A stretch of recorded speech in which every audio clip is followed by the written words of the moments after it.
guys, welcome to Little Steps Live. I'm Natalie. Just a couple of reminders before we get started. We are live actually every couple of weeks.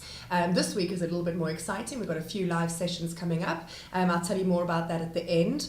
Just wanted to let you know that if you would like to sign up or be reminded of our events directly to your phone, make sure to go to our Facebook page, to the events, and then you'll see all the events that we have lined up coming up. So some really cool ones coming up. So definitely go and check that out and follow us while you're there on Facebook. Also to remind you about our weekly email newsletters that go out in all of our cities. They're jam-packed full of amazing content. So we'll have the link in the description to sign up. There are free emails, so Singapore, Hong Kong, KL, Jakarta, etc. And then finally, just to remind you that whilst we are live, please ask us any questions along the way. Send us loads of likes, a little heart, let us know that you're there, and get amongst the fun. So today, I'm thrilled, really excited about today's session. We're talking about one of the hottest topics for parents at the moment, screen time and cyber safety. Apparently the overuse of technology and cyberbullying has overtaken drugs and sex as the biggest concern for parents of today, and we all know, and everyone's talking about it. So it's a really hot topic for us, and we're thrilled that we have invited Susan McClean, and she's here from the Cyber Safety Solutions, all the way from Australia. Welcome. Thank you. We're thrilled to have you, and we can't wait to get into it. We've actually separated it into 4 sections because there's so much to talk about. But actually, I just want to do a little bit of an introduction as well. So Susan was a member of the Victoria Police for 27 years. She's going to keep us in line. And she's actually widely known as the cyber cop. Thanks to a journalist with a creative like title. I own that. That's mine. Well, that was good. This is going to be so cool. So she was the first Victoria police officer appointed to a position involving cyber safety and young people. So this is why she is the best person to have. And she's here in Hong Kong at the moment. And I'd love you to actually introduce us, tell us a little bit more about yourself and what you're going to be doing in Hong Kong. Yeah, well, thanks first of all for having me. I think it's a great way to get the message out. Agreed. Because one of the things that really bothers me about the cyberspace space is that there's a lot of unqualified people speaking in it, because it's a growth industry, and people can see the opportunity to make money, take advantage, and away they go. So I'm delighted that some schools in Hong Kong decided to bring me over, and B, it coincided with being able to do a Facebook Live event for you. So the more the merrier. Totally agree. So we're thrilled to have you. And you're also representing a couple of new books that you've written that I wanted you to tell the readers about. Yeah, so when I speak anywhere and I speak internationally, I always talk about the books that I've written. One is called Sex, Texts and Selfies, and that's around 80,000 words, all about online safety.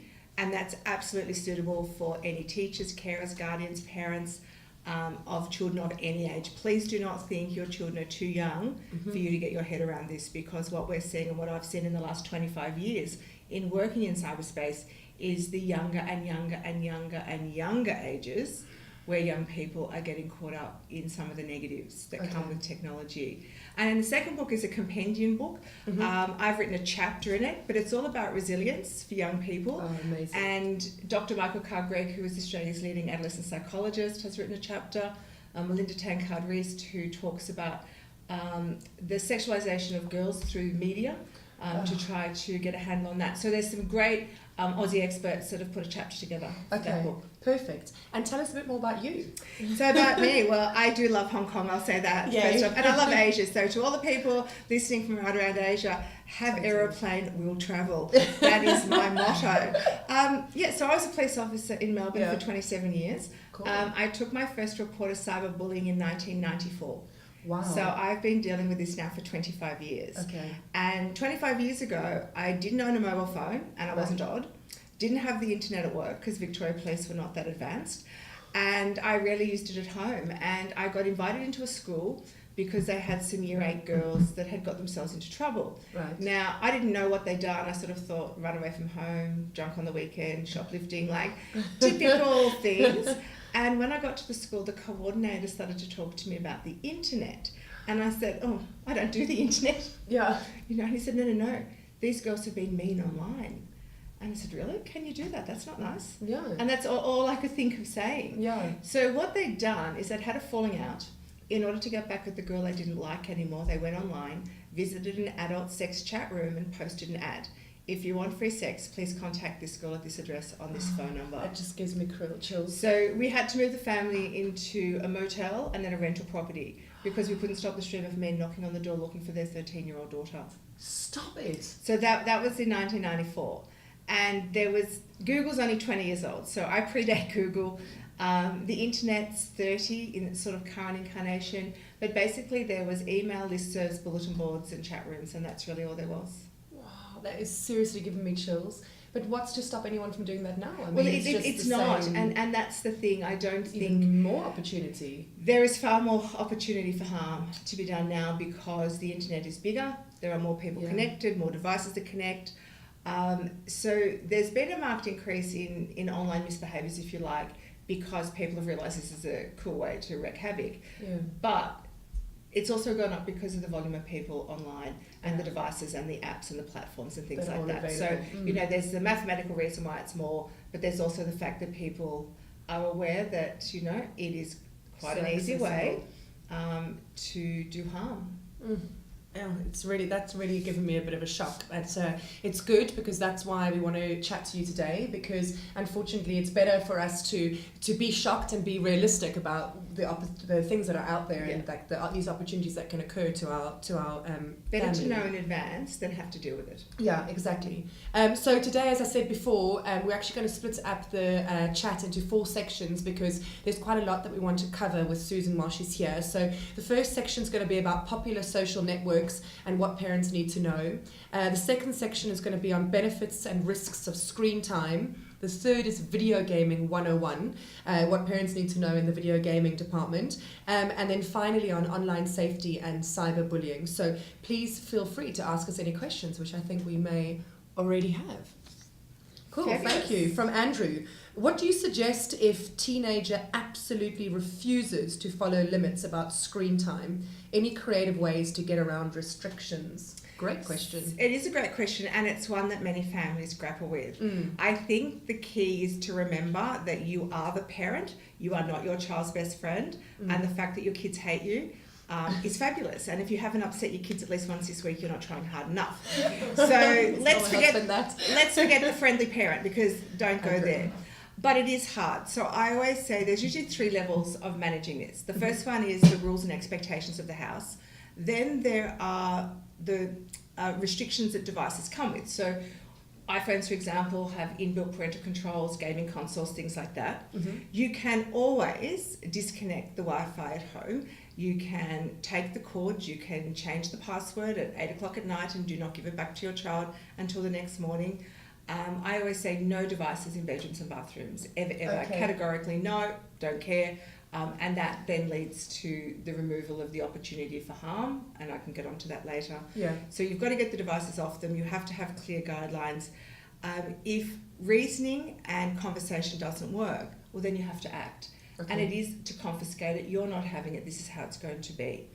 If that is extremely problematic and your child is exhibiting really ridiculous responses such as kicking, screaming, punching, all of that, which some children do, then honestly you really need to see a general practitioner and have a referral to a psychologist at that point.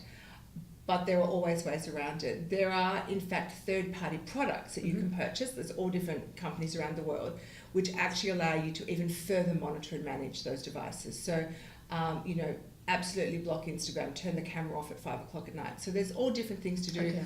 It is about educating yourself and never be afraid to say no. Yeah. Educating ourselves is so huge, right? Because it's like, actually my husband does it, he plays the games that they're going to play, and I was like, oh, I didn't even think about that. Yeah. Like otherwise really you just don't know. No. Right? You don't know. And they have misleading titles. So like Grand Theft Auto. Oh, I think that's about stealing a motor car. Yeah. No, it's about rape and murder. Yeah. Stealing the car's the sideline. I know, it's frightening. Thank you, Andrew. Any other questions, please shoot away while we have Susan, because this is great. So the first section we were going to talk about to start was popular social networks and what parents should know. So sharing information and images via social media, as we were talking about, is part of daily life for many children and teens, adults too. Whether it's via text message or a smartphone app like Instagram and the likes, today's children and youth are able to share personal information far beyond what we didn't even have the options before when we were younger. So it's important for parents to learn about the different technologies children are using to help keep them safe online. And my first question was, can you help give us a breakdown on what social networks kids and teens are using these days? Like what's really popular? Yeah, so Instagram and Snapchat would be the two most popular apps for young people. Facebook is still number one in the world, and that's not going to change by sheer volume. And even though a lot of teenagers have Facebook, it's not their preferred platform. Because all the parents are on it. Because the parents run it. So Snapchat and Instagram. TikTok is very popular. Oh, what's that? And that's hideous. And it's just good to know. Yeah, it used to be called Musical.ly. Did you ever hear of Musical.ly? Oh, yes. So Musical.ly became TikTok. Okay. It is highly problematic. Despite what they say, they don't give a toss about their children's safety. 2 weeks ago, TikTok received the biggest fine in US history for gathering personal data on children, including name, email addresses and location, and selling it. That's how they make their money. And even after being fined, there was still proof that they were gathering that data. So TikTok, I mean, the rule is 13 plus, so legally to have an account you have to be 13. We know that lots and lots of young children, we know it's full of predators. It's one of the favourite apps for predators, because one of the ways predators now like to ply their trade is to direct the young person to do certain acts or to dance naked. So these sort of live streaming, if you like, apps and platforms play right into their hands. Oh my God. And what are your top tips for keeping children safe using social media? I mean, where do the first thing you need to do is don't read the App Store rating, don't read the Google Play rating, because they're arbitrary. You need to get onto the website, the app's website, and you need to read the terms and conditions of use. The first thing you want to read is what is the legal age to have an account. And if the site says you can't have an account until you're 13, well then you can't. Please don't help your children lie. Lying is dishonesty, and that is not a value that you should be instilling in your children. And it's not harmless. I'm sick and tired of it's a bit harmless fun, or I watch what they do. Well, do you watch them steal from the supermarket as well, would be my call. The other place is, why would you put your child in a known place of risk any time before they needed to be there? It's bad enough dealing with the 13 pluses. So why am I dealing with 8, 9, 10, 11 and 12-year-olds being groomed online? Shouldn't happen, shouldn't be there. Parents need to step up to the plate. So check out the age. I would also read the first few pages of T's and C's, because what you want to know is what data are they gathering on your child and what are they doing with it? Are they selling it? Are they giving it to third parties? Because that should then help shape your decision about whether that platform is a yes or no. And they're the main ones. And then once they're over 13, for example, and you're happy, then you're going to set the account up together with your child. You're going to have rules and expectations on its use. The only people that they can friend and follow are people that they know in real life. Categorically, it's the easiest way to reduce risk is to ensure that the only people that can communicate with your child are those that they actually know and trust. And then help them with the security settings. How do you block? How do you report? Because even with a private Instagram account, random people can still message you. They can still inbox you, Yes. So this is where like parents will say to me, oh, but my child has a private Instagram account. Yeah, but how many followers do they have? I don't know. How many followers you got on Insta, darling? 2,700, Mum. Because it's a numbers game. So kids don't see the risk, and that they use social media as a friend finder, and that is, again, one of the most dangerous things. I would suggest in most countries of the world, the biggest safety risk to your children is not the creepy person on the street corner. It is someone on the internet, categorically. Goodness. And when it says the age limit, I mean, who's to say they're not proving that you're that age? So some sites actually make you put in a date of birth, but of course you can lie. Some make you tick the box. So there's huge debate at the moment in the UK, and the UK do a lot of really good things in the digital space. They're now trying to force social media companies to actually have a formal type of age verification. Personally, I don't see how it would work, because if it's, well, you've got to email Mum, well then I'll just set up a fake email that pretends to be Mum, and I'll get the email, so I'll approve it. So this is the problem when people say, and this is across the board, we need verification online. Well, you can't. Because the reality is, if I had enough of your personal information, I could be you. And the tax department or a government agency would not know it was me. Yeah. They would think it was you if I had that information. So there's actually no way. Oh, but I'll text your phone. No, because I might have your phone. Yeah. You know, so what seems reasonable and sensible verbally or on paper actually doesn't translate to the work. it does not translate to the digital space. And I can remember probably now 8 years ago, I had my first invitation to Facebook in San Francisco, and it just blew me away. It was phenomenal to get there behind the scenes to see how it worked, to talk to the people that were trying to make the platform safer. And I had a whole list of suggestions, simple suggestions for me, non-technical me. And it made a lot of sense. If this is the problem, well, why can't you just do that? Like, why can't you just block those words?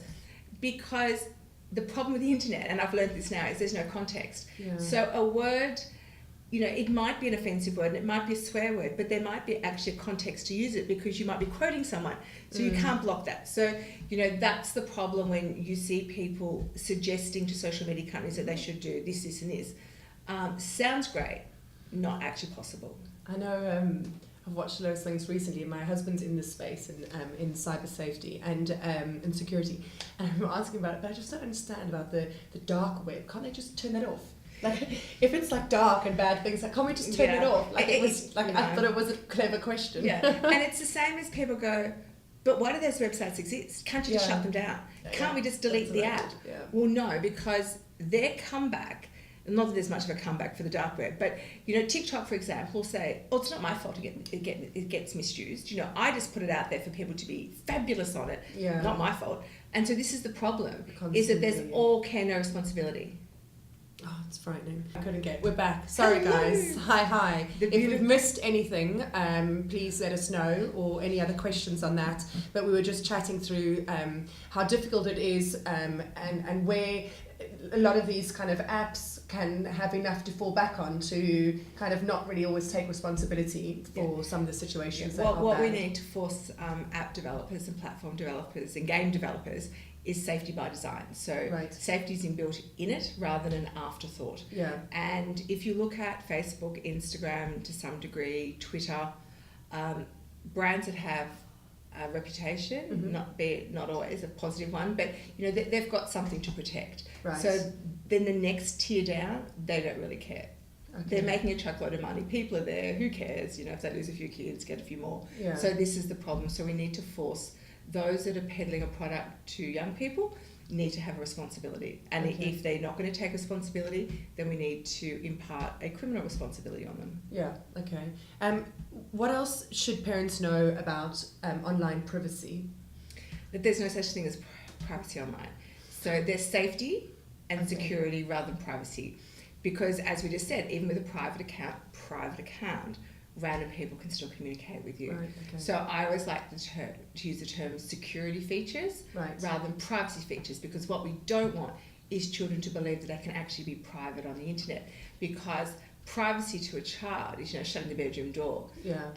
They don't understand that if they've just got something on the internet that they send to their friends, well, that's not actually private because it can be shared on and someone might hack it and see it. So it's important, especially for young people, that terminology. Okay. That's good tip actually, because when you go into any of the settings, that's what they call it, right? Yes, the the privacy privacy settings, and you're like thinking that you're doing the right thing. Look, you have to use them, and to not use them is silly, but just they're not know. always. Yeah. Facebook has the best safety and security settings of all the platforms put together. So if you use them correctly, it might take you over an hour to go through them all. Right. But you can basically be impenetrable on Facebook. Okay. Right. Okay. But the same level of control is not available on the other platforms. Okay. So just to remind you guys that you're watching Little Steps Live, and we're thrilled to have the opportunity today to be with Sarah McClean. She's Susan McClean. Oh, I'm sorry. That's right. Hi, Sarah. Because Sarah's my daughter and she's watching from Australia. That's so great. there you go. There you know. There we are. Sorry, Susan. I'm like getting all up in like That's the right. next questions I'm going to ask, That's so right. apologies. I answer to most things. Cybercop.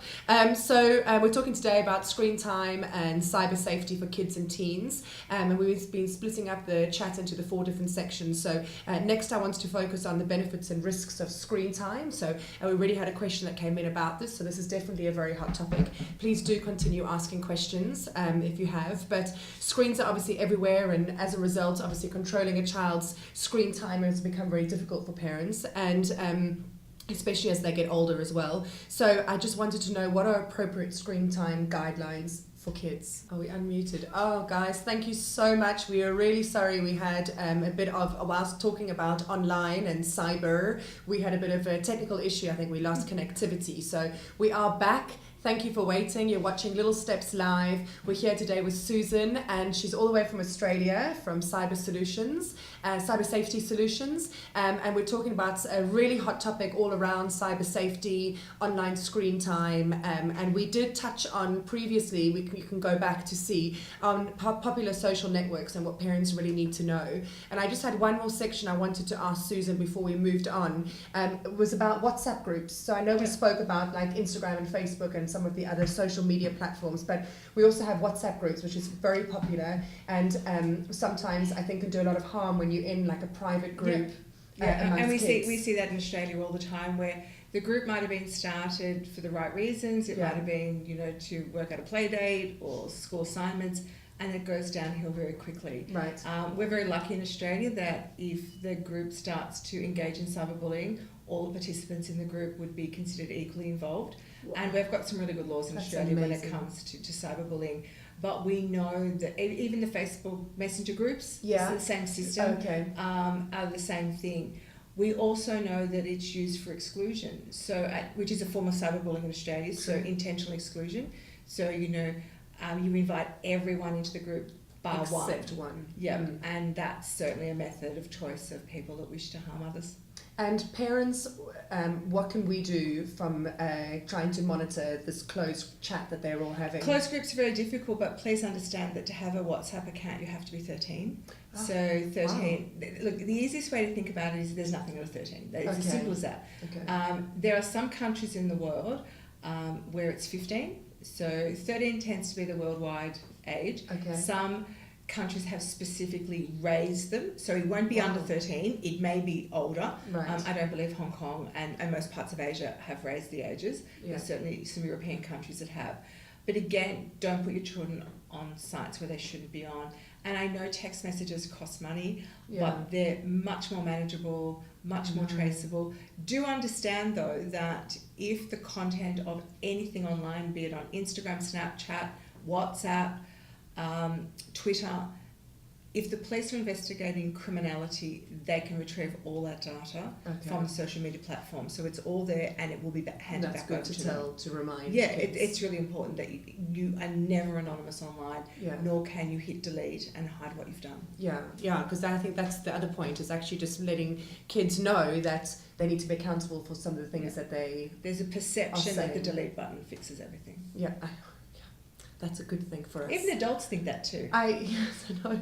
Actually, I watch a lot of the true crime stuff, so now I know it definitely doesn't. So just so that you know, you can go back to the previous section.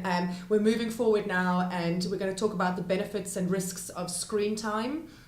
We'll move on from there to Video Gaming 101, and we'll finish off with online safety and cyberbullying. So just to chat to Susan now about benefits and risks of screen time. So as we know, screens are everywhere. It's really difficult for us as parents to sometimes get a hold of how much time our kids are having on the screen. I just wondered what you would say is appropriate screen time guidelines for parents. Yeah, look, I think it's a very difficult topic, and not even world experts will ever agree on this. So there is a lot of conflicting information. I think what is consistently accepted right around the world is that for no screens under 2. So it's to do with brain development and all of that. So that's one of the things that I think everyone will agree with. So that there's no debate about, oh yes or no. under 2s, just because of the way the brain is still in that really growth phase, there should be no screens. Mm-hmm. Then you need to look at, okay, so my child's over 2, or they're 5, or they're 15. How do I manage that? Mm-hmm. For me, I don't fixate on a number, Okay. right? Because of this reason.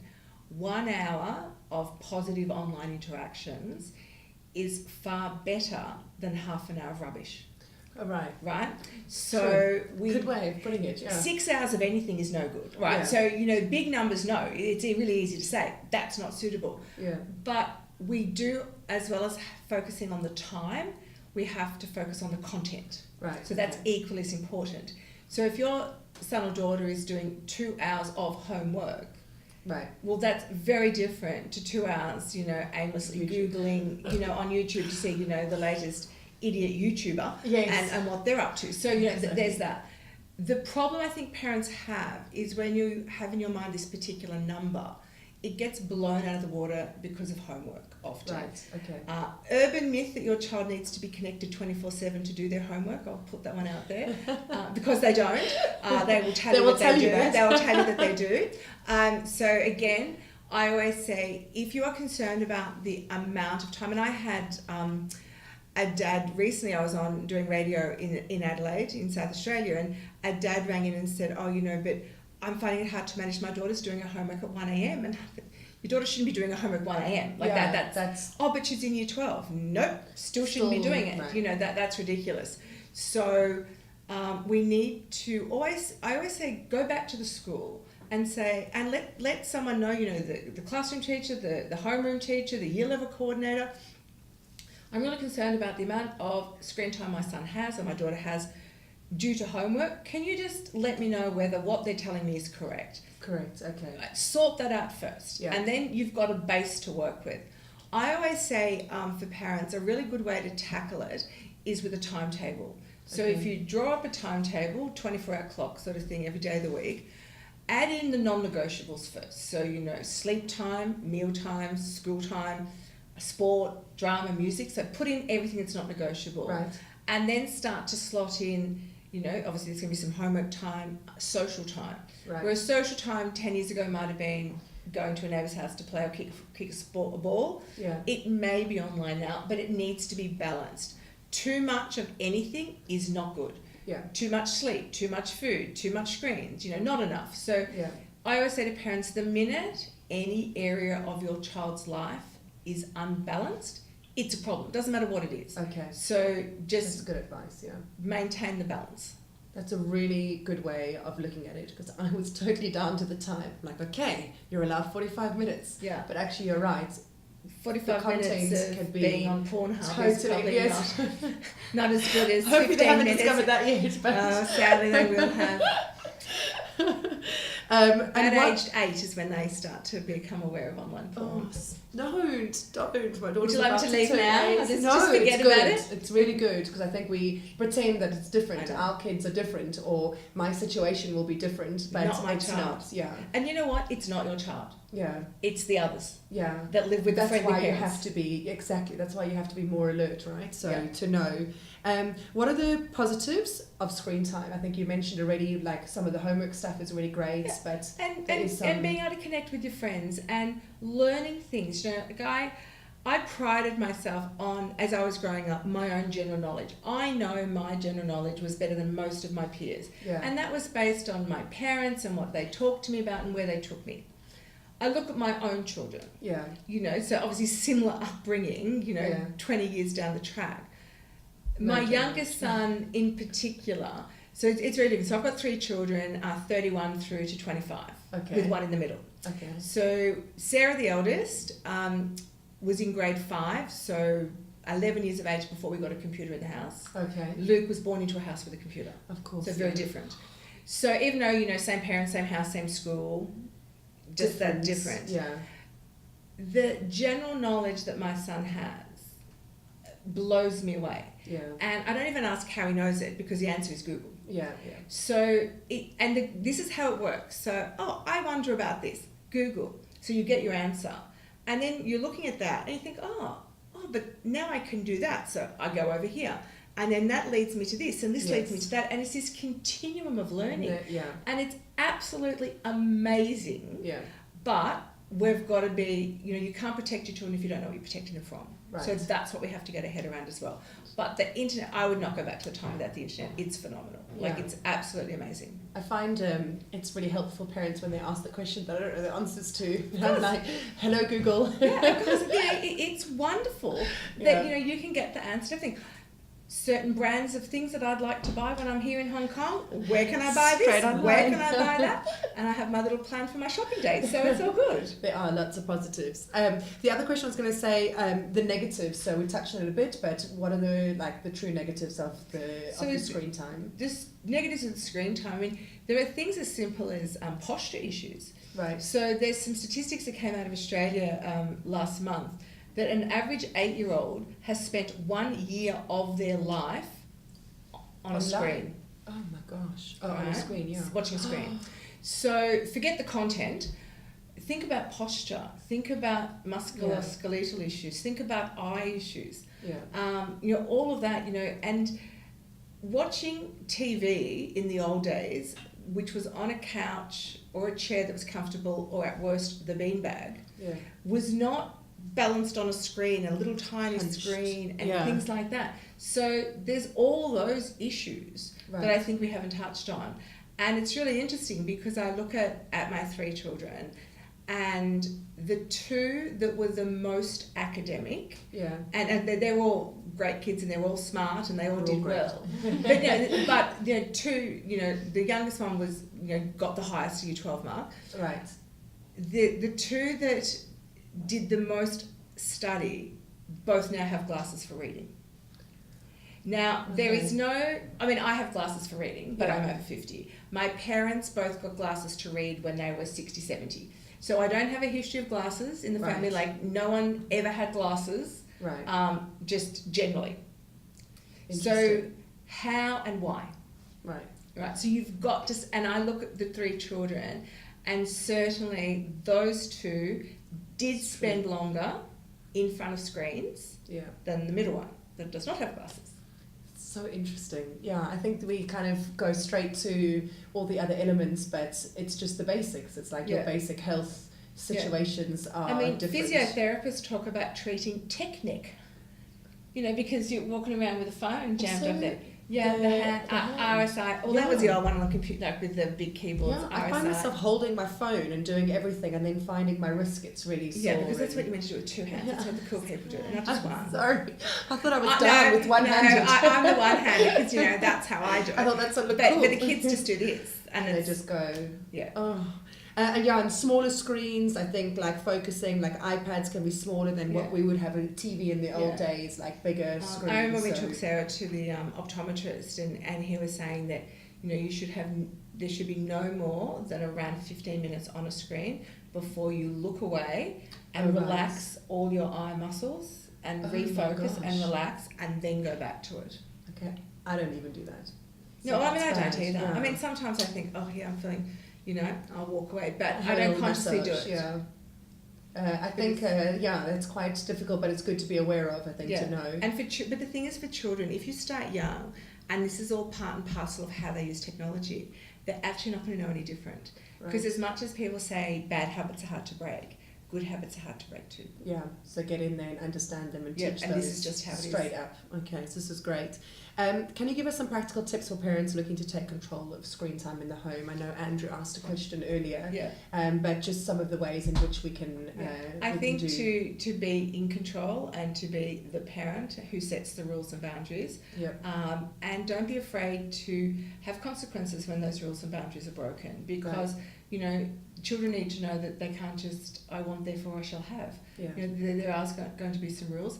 Anything that negatively impacts the harmonious life of the family, too much screen time, it's a problem.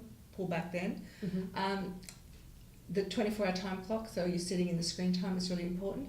But don't be afraid of putting parental controls on the modem, turning the internet off, disconnecting the cords, taking the cords to bed. I had a mum recently said, I've been turning the Wi-Fi off when I go to bed, but my son's worked out how to turn it on. Okay, so now you're going to turn it off and take the cords with you, because then they can't do that. Sleep. That's right. Take them for a cuddle. Show them your mummy and dad work the next day. Take them on an outing. You have to be creative. Yeah, you've got to. Change the Wi-Fi password at 10 o'clock every night. Don't give it to your children until you get home from work the next day. Wow, that's actually a great one. Yeah. I also find that a silly thing, but I know with my 6-year-old, when he was playing one of the games and one of the characters came past him, I remember saying to him, he pressed like the hi button, and I said, oh, do you know that person? And then he was like, no, it's just one of the characters. I said, so if you were in the street and a stranger walked past you, would you say hello to them? And he looked at me like I was crazy. I said, I'm just asking you. I said, I wasn't trying to be like mean. I was like, would you? And he was like, no. And I'm like, but you don't know him. So like trying to let them understand that. The problem is children call these people online friends. They're not. They're strangers who are nice to them. Yeah. And I always say to parents, if there's one phrase that you have to, basically hammer out of your children, it's online friend. They are not to use it. You are not to allow that to come out of their mouth. Because an online friend is a random stranger that your child has never met, but is being nice to them online. And that's a stranger, that's not a friend. Because if you're telling your brain that person is a friend, you are going to behave very differently than if you're telling your brain that person is a stranger. Totally, and that's what I found, like, even asking, I was just like, oh, you haven't even thought about this, but I mean, he's still very young and we're not open on the internet. But older teens it is gobsmackingly stupid. The same child that would not go, over into Harbour City and find a random person in the food court to take home will in fact talk to a random person online. No, the same child. That's the thing. This is like we feel protected behind the screen, right? Yeah. It's like really frightening. The other thing I was just going to say, I know we touched on it earlier, is I was saying that my sister teaches, and she was saying, teaching 8 to 9-year-olds, how she finds the competition between screen time and teaching, because they're so used to this instant gratification, and so much is going on in the screen that a teacher, when you sit in a classroom, is never going to be able to do that.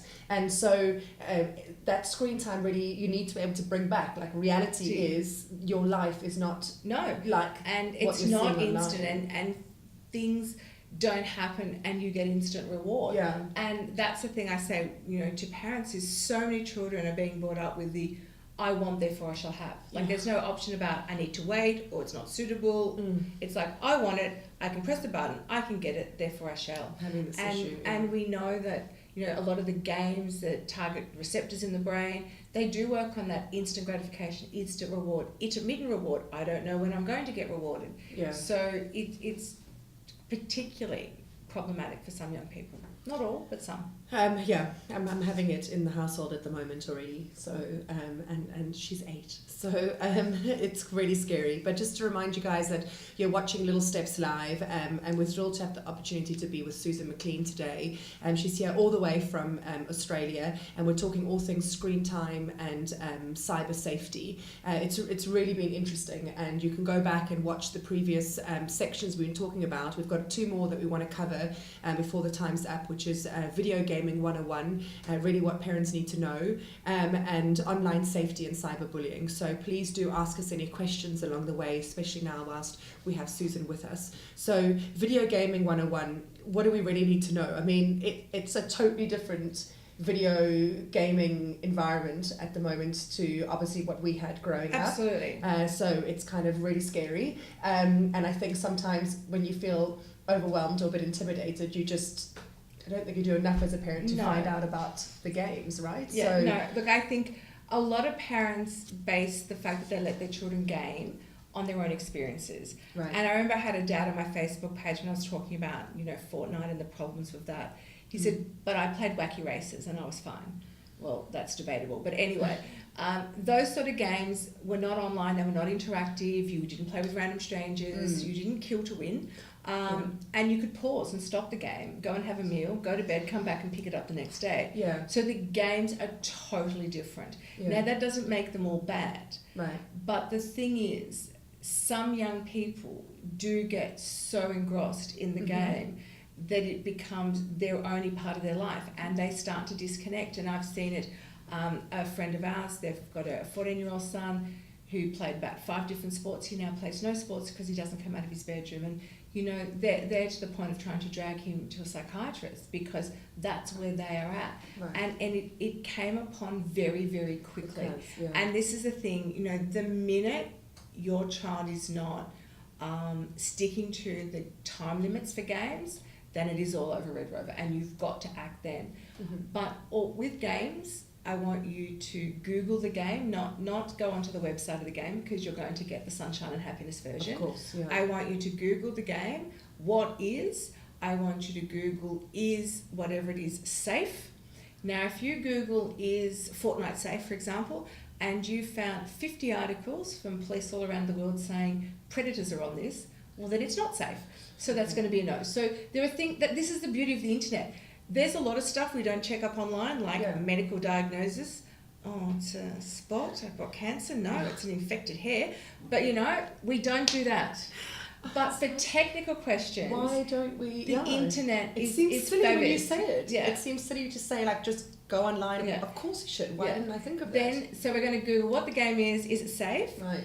Then there's a website called Common Sense Media, which is quite good. It's sort of like a TripAdvisor for parents. Okay. So bear in mind that it does have comments from other parents that you may or may not agree with. Sure. But there's also a core group of people that work for Common Sense Media that put very balanced reviews up. So that's another good place to check. Common Sense Media. Okay. So that'll give you a bit of an appreciation. So once you've done all that and you've thought, oh yeah, this seems to be okay, then you are going to download it and play it. Now, set yourself up mentally now that you're going to fail. Okay. That by the time you get the hand-eye coordination happening, the game will be over because you are an old person. So don't beat yourself up about the fact that you can't work out what the game's doing. Get really competitive. So. Yeah, I know. It's really frustrating because it takes you about 10 goes to get the gist of it. Oh, my word. So I want you to play it. And then if the game, the content of the game, is suitable for the age of your child, right, then you could do a bit more. Then it's going to be, can I block people? Can I report them? Can I turn chat off? You know, what safety settings does the game have? And then if that then is still a yes, then it's defined periods of time. Start out short, add in. I always say give your children buy-in. You can play half an hour tonight. What half an hour would you like? Now, provided they don't say 10 to 10:30 p.m., you know, as long as they're reasonable with their request, then that's fine. I like a timer, you know, a audible timer, rather than mum and dad yelling, because that works better. Another good point. Because then there's a couple of different ways. So to always. Stimulate them, get off the game. You know, so the time is a good thing. But if the game is not suitable for your child, then it's a no. Okay. And it never ceases to amaze me, the younger and younger children playing inappropriate games. Yeah. And whilst there's not a lot of research being done anywhere in the world about the link to violent and inappropriate video games and children's behaviours, there is enough anecdotal stuff from psychologists and psychiatrists and school teachers that will say that some young people don't actually get the fact that it's fantasy, that they acted out. Now, that's no different to the 50s where young boys climbed on the roof, put a sheet around them and pretended to be Superman because Superman could fly. So it's the same thing, but it's happening online. So an example of a game that I have young boys playing all the time is Grand Theft Auto or GTA. Now that's a rape and murder game. I know. Oh. And, you know, I had one boy, 12-year-old boy, said, oh no, it's fine, Susan, Dad plays it with me. You know, so this is what I'm saying, not worrying about your kids at home because you're on top of this. It's when they go on the play dates and when they go to a friend's house whose parents don't have the clue. The same controls. Fortnite. Now, Fortnite is the game on everyone's lips. Right, yes. Now, I have concerns with Fortnite in that the content of Fortnite is not suitable for anyone under 13. It is kill to win. So basically you obliterate everything in your path to be the last person standing to win. Right. And last year they brought in a new weapon, you know, choose your weapon. Right. They brought in a Kalashnikov assault rifle so you could kill more people quicker. Now, I don't care what spin you want to put on it, that, but they're cartoon characters. I don't care. That's not suitable for little children. And I had a 12-year-old boy 2 weeks ago, came up after my session, because I would do sessions with students too. Oh, nice. Grade 3 right through to year 12. Okay. And he said, oh, Susan, I must correct you about Fortnite. You have it all wrong. Oh, and really? I said, really? Tell me. Yes. Tell. Share. And he said, well, you know how you said you kill to win? I said, yes. He said, you don't. And I said, really? Well, what are you doing then? What do you do then? He said, oh, I just exterminate to win. Oh, you used the wrong wording, Susan. Yeah, what I know. Were you thinking? Silly me. Hey? Oh. It's an extermination game. Oh, So this my is the God. problem. Yeah, okay, all right. Right, so okay. this is what we we've got can't to hide get away from We not can't hide actually away. understanding. And not every child that plays a game is going to become a problematic gamer. Right, of Not course. everyone that drinks a glass of alcohol is an alcoholic. But some children are more predisposed to these issues. Yeah.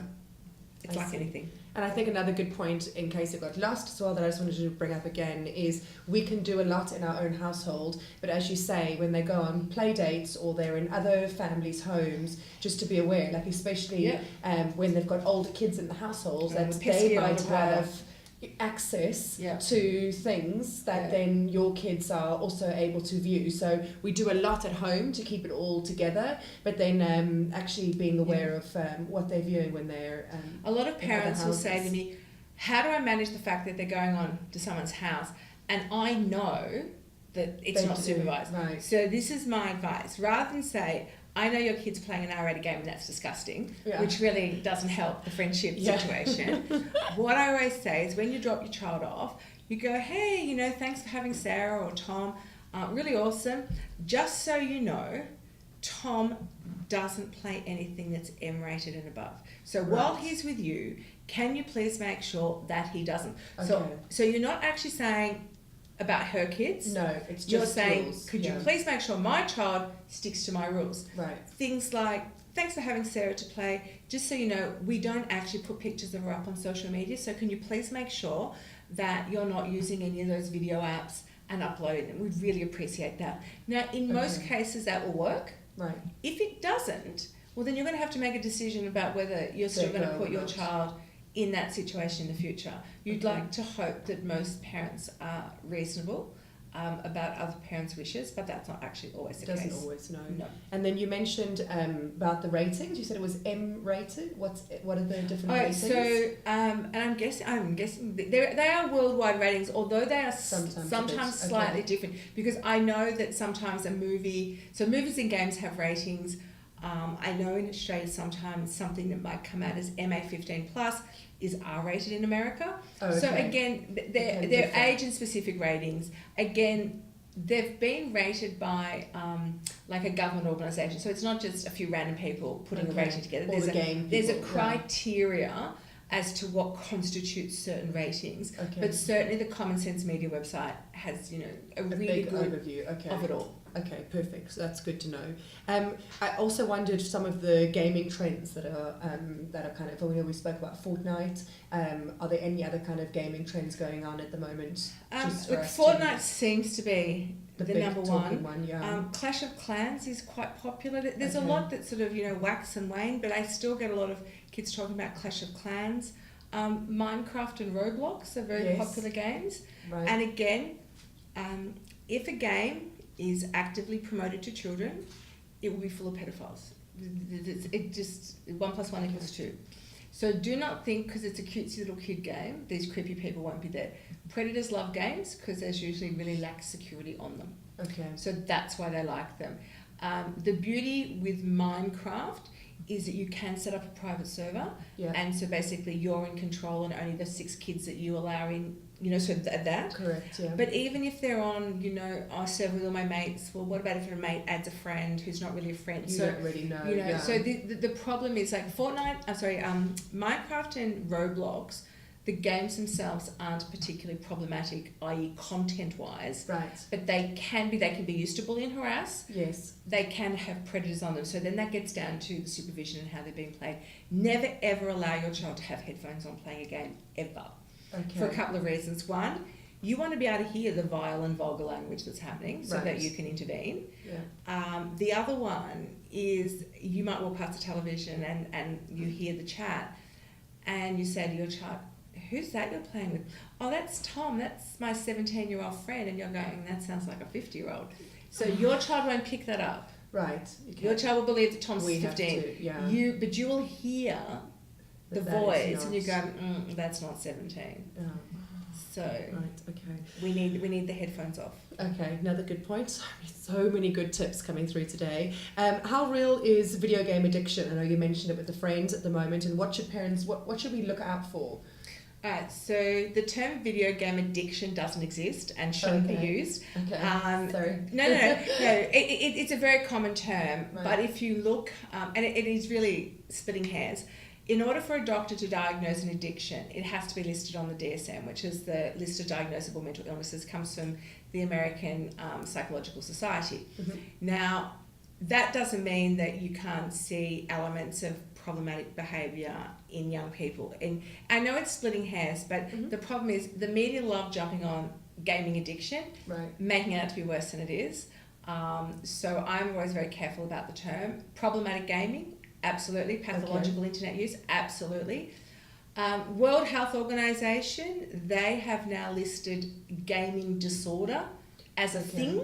Right. But then they're at right angles with the DSM. So, even the top experts are not agreeing. Right. What I would say from what I see is that in certain young people, it is absolutely problematic. Okay. And it is to the point of them not wanting them to get off, wetting their bed, toileting in a bottle. They simply will not walk away from the game. So addictive type behaviour, without a shadow of a doubt, can we call it that? Technically, no. Okay. And then things that we look out for, it's just a change in their personality, I'm assuming. So, so regular things that we become notice. the world's best expert in your own child. Okay. And notice subtle differences. And Okay. don't put them all down to growth or adolescence and things like that. Hormones and Yeah. stuff. Right. So they might be. And it may be that they've had a falling out at school. They might have failed the maths test, or, it might be. Right. But if you are not happy with how your child is tracking, investigate. Okay. Things we see are they become withdrawn, they eat more or eat less, so either a change in appetite, always being extra clingy versus not clingy, wanting to hang out with friends, not hang out with friends, used to like to go to sport, don't anymore. So all those sort of behaviour changes. Right. Another one is random illnesses at, half an hour before school starts. The random upset tummy, I feel sick. And by 10 o'clock, it's magically gone, because they don't want to go. I never let them stay home. It's so terrible. I know, and my youngest son cracks hardy and always grew up with the I don't want to worry mum and dad, but complained about had a sore lower back and shuffle off to school, you'll be fine. And, he didn't complain. He had a fractured coccyx when we eventually got him x-rayed.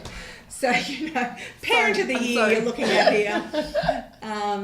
But yeah, so I said, Luke, I didn't really want to bother you. It's a little bit uncomfortable. Uncomfortable. Oh my goodness. Yeah. Okay, so that's impressive. Yeah. Yeah. So yeah, just believe them, but Yeah. err on the side of okay, let's just get this checked out. I think that's great advice. I think really understanding your kids' behaviours and their personalities is important to be able to notice the changes. I think for anything that's going on. Too many people put all sorts of these issues down to adolescent angst. Yeah. Yeah. And it's not. Yeah. So just to remind you guys that you're watching Little Steps Live, and we're here with Susan McClean today, and we're talking all things kind of cyber safety and screen time. We just had an amazing session, so please go back at any point because we've covered some really great topics. But I just wanted to end today on the online safety and cyberbullying. Hopefully we don't overrun, but bear with us because they really are great topics, and obviously cyberbullying is another big area of concern for parents now, and trying to understand some of that. So I just wanted to ask some questions on that. If you could give us a scoop on what do you think we need to know about cybersecurity in relation to kids and teens? Right. So I think understanding what cyberbullying is important. It is a repeated action. It's not one nasty comment. One nasty comment, post or picture is mean and a disagreement, and we are going to deal with it. The minute it's more than once, like any form of bullying behaviour, we can call it cyberbullying. Unfortunately, Hong Kong doesn't have any laws specifically to deal with this. Singapore does, some of the other parts of the world do, Australia does. So it is very much, laws don't fix social problems, we know that, but they do provide a deterrent, and they do provide, I suppose, an acknowledgement that the behaviour is considered socially unacceptable. And I think that's what we need to push in the countries that don't have specific laws, that we do need them. Children are the primary vulnerable population. We need to do everything we can to protect them. So it is incessant, ongoing, nasty behaviour. Any app, game, site or platform that allows communication can have cyberbullying on it. So if I can communicate with you on it, I can use it to cyberbully you. Right. And obviously from a parent perspective, when situations come up, what are the elements to do from including the school? Like I don't want to put everything. I don't want to be the parent that's like, that's the school's issue because it needs to come from home. But how much do we involve the schools, and how much should schools be involved? Because so with cyberbullying, the first thing, if your child tells you about it, you must praise them, because we know most children won't tell. They're scared to tell. They're afraid to tell. They don't want to actually upset you. They don't want you to know that they're sad. You'll be sad. So they try to protect you. So we need to praise them for coming forward. Ask to see what's happened. Okay. Can you show me? When I work with children in the class situation, it's, you've got to save, you've got to print, you've got to keep everything. So you've got that evidence to show. Right. Then reassure them that you will help them. Simple things to start with include blocking the person reporting the abuse to the site. So the sort of technical solutions, if you like. Right. If it's school-based, which most cyberbullying involving children will be, you should tell the school. Okay. And in Australia in particular, schools' bullying policies must include cyberbullying, and if a school is told about it, they are legally obligated to deal with it. Okay. So I would be expecting the school to be dealing with that as per their bullying policy, because yes, the actual action might have happened outside of school, but the aftermath, the harm, the uncomfortableness is happening in school because it continues. So it does become their problem. And mostly when that's done correctly, it does fix. Okay. In most cases.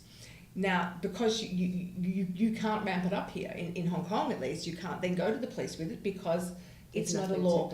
It is when there's threats. It is if what has been posted is defamatory.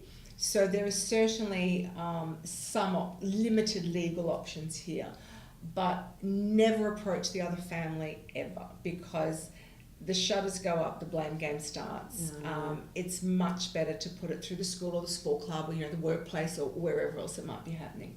But schools do have a role to play in that the kids are together during the school day. The horrible stuff's been said at night. It's not going to be harmonious. So for me, prevention is better than cure, and I think cyber safety education needs to be embedded in all curriculums. It's not an add-on, it's not optional. Technology is in children's lives. Yeah. It's in the classroom. It has to be more than this is an Excel spreadsheet and this is how you do a Word document. It needs to be incorporated. And what are some of maybe we were thinking like the top 5 tips parents should do before handing a child a phone, a laptop or another device from a Okay, so you're going to talk early, talk often. So the earlier that you can start the conversations, the better, although it's never too late to start. Okay. And keep those conversations going. You don't just have a general cyber safety talk. Okay. Every statement you make to your children about any form of safety, you'll find will have an on and an offline equivalent. So don't talk to strangers, don't talk to strangers. So there's always an equivalent. Keep the conversations going, use media articles, use things you've heard to raise conversations with your children. Have you heard about this? What would you do if it happened to you? So let them know that no matter what, they can come and tell you about it. You might not be happy, but you will help them. You're not going to bail them out. That's a whole different thing, but you are going to help them. Make sure that you have rules in the house about how technology is to be used. And being an active and involved participant in your child's online world is the biggest protective factor that there is. Because not only do you have a responsibility to keep your children safe online, you have a responsibility to make sure that your children are not harming others online as well. So true. Yeah, so true. How much control should a parent have with their child's gadgets? Like, what's the appropriate balance between entrusting a child and ensuring safety? So there's no such thing as privacy on the internet. So being, it's invading my child's privacy. No such thing. You should know your children's passcodes and passwords, not negotiable. They're the ground rules. You should be able to get onto their device at any time should you wish and into their accounts. Now, obviously you are going to be reasonable, because really what parent in the world wants to spend 20 hours a day on the kids' Insta feed? No, it'll do your head in. None, yeah. So, but they need to know that part of the rules are that I can check when I choose. Right. Now, the way that I did it, and I've written about this in the book, is I get the children to write all their passcodes and passcodes on a piece of paper. Right. Mary's, in an envelope, seal up the envelope. black texture marks down the back, so you can see if someone's peeled it open. Okay. And then put that in a mutually agreeable place. The child can keep checking whether you've held your part of the deal, Right. but it's there. You're not going to do it randomly, but if you need to get in and see because your child's suddenly not eating, refusing to go to school, you're going to want to get online and see what's going on. Right. Okay. So at least you've got that. But I always had a rule that when I walked past a device, it was hands off, and I had to see what was on the screen. If the screen was minimised or they fiddled, they lost their device for a period of time. Wow. Okay. Cool. So just to see. So, I'm not going to... I watch the screen. It's I am not going to right. read every line. That will do my head in. But don't hide. It will give me eye strain. But I need to satisfy myself as a parent that what you're doing is okay. That's your job. It is our job. It's like, I don't know why we find it so, we feel so overwhelmed that it's like scary to hide behind. There's some really, really great tips, guys, here today. And I know kids can minimise screens quicker than your eyes can focus. I know they're so fast. So that's why hands off, so that you can check and then away you go. Make sure. I know, because we were saying, like, when we go online, even with the Google, I mean, the YouTube the same, you start in a good place, but then it automatically starts playing other, videos. You can turn that off, though, the videos. automatic play feature of YouTube. Okay. And children under 13 should not be on YouTube. They should be at least on the YouTube Kids app, which is a safer alternative. Right, okay. See, all this great advice. And I wanted to also mention that we touched on it in the beginning, but I know we had a technical issue. I did want to speak about the 2 books. So I know you were involved in the Raising Resilient Kids book, and they're available on your website. Yeah, they are. So Cyber Safety Solutions, or on my Facebook page. So my Facebook page is Susan McClean, Cyber Safety Expert. Okay. And there's a picture of that book, so you'll know that that's my page. And then there's a link to my website, and there's just a PayPal button, and just with the shipping through to Southeast Asia. So it's okay, perfect. Because I think these are really great for us to have. I know we can also go online and find out the information, but it's really good to have the printed copies too. I just wanted to check before we kind of started signing off if we had any questions that had come through. Oh, we do. Oh, sorry. Leah's just writing it down quickly. I actually had one, an additional one. How do threats to a person's cyber safety change as he or she gets older, and how can parents and school personnel address the changing threats? Yeah. So, anyone that uses technology is at risk. Right. And the risks do change, and they are different, but they still remain. So certainly grooming by predators is not a risk once you hit 18, because pedophiles only like children. So that risk is gone. As you get... Cyberbullying is there forever. Right. I deal with some hideous cases of cyberbullying involving adults. Once you get to an adult... I can't believe what I see just with like celebrities and how people comment the most horrific things. I know. Like, why? There's always that saying, if you have nothing nice to say, say nothing at all. And the same applies online. By what right do you think you should jump in and write something horrible? If you're adding to the comment or you're adding something really positive, go for it. But if it's going to be horrible, just go away. I also find it weird that, like, if you really don't like them, I don't know why you're following them or why right. you're looking at them. Exactly I don't understand it. So just stay away. They're psychologically unstable people in the world. And the internet gives them oxygen, sadly. Right. But for adults, we know there's identity theft and fraud. Yeah. The scams, losing money out of your internet banking is a common one. Yeah. And then there's the dating scams that, apply to young people and old. Right. And then we have sextortion, which is extortion with a sexual component. Okay. So basically you've sent a nude photo, and for young people, they tend to want more photos or they'll post them. But organised criminal gangs now are setting up in call centres in Eastern Europe and Russia, basically hammering the internet with accounts of hot people, waiting for someone to take the bait. Once they've elicited the nude photo, then they'll want $2,000 by tomorrow morning. Wow. And in Australia, we've had children as young as 12 criminally sextorted. Wow. So it won't be any different here, because it's open. It doesn't it's matter. open. So you when you give those devices to your children, you're giving the world to your child, and you're giving your child to the world.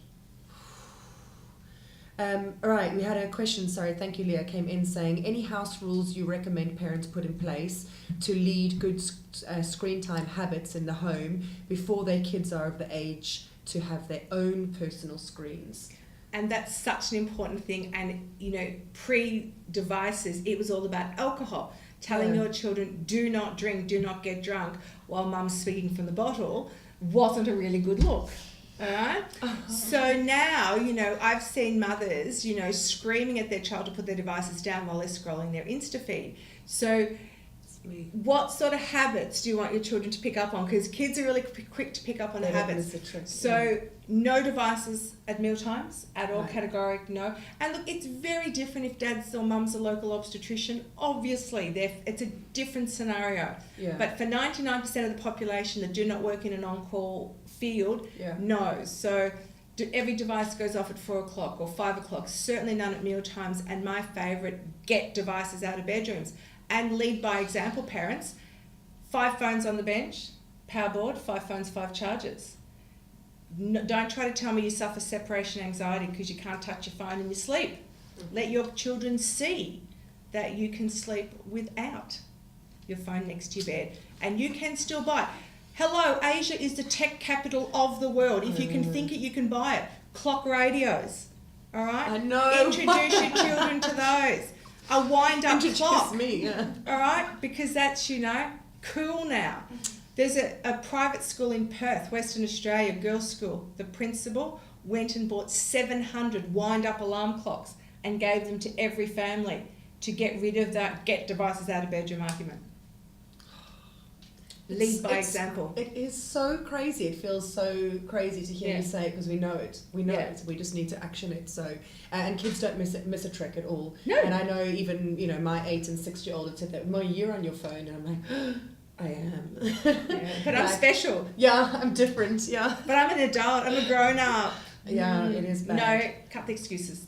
So no devices in bedrooms, no devices in bathrooms. No. I think we were chatting when we were offline, actually. It was a really good point that you had made, Susan, about the fact that when you are in the bedroom or in the bathroom, you were saying the research had shown from the sex photos that are up online that they're all from the bedroom or bathroom. And the ones that predators have as well. So those photos are not taken in a common area of the house. Your daughter is not going to waltz naked into the lounge room, videoing herself. Right. Because if she did, you are going to say, darling, what are you doing? Right. And then she will say, I am making a video for my new boyfriend, Justin. And at which time you can intervene. But if you don't know what's happening, it's not going to happen. The same as your teenage son is not going to come out with a nude photo of himself and seek mum and dad's advice on whether it's a good angle or not. All right? I laugh. It's so true, though. Okay, It's so for true. us too, we go forward. No devices in bedrooms or bathrooms.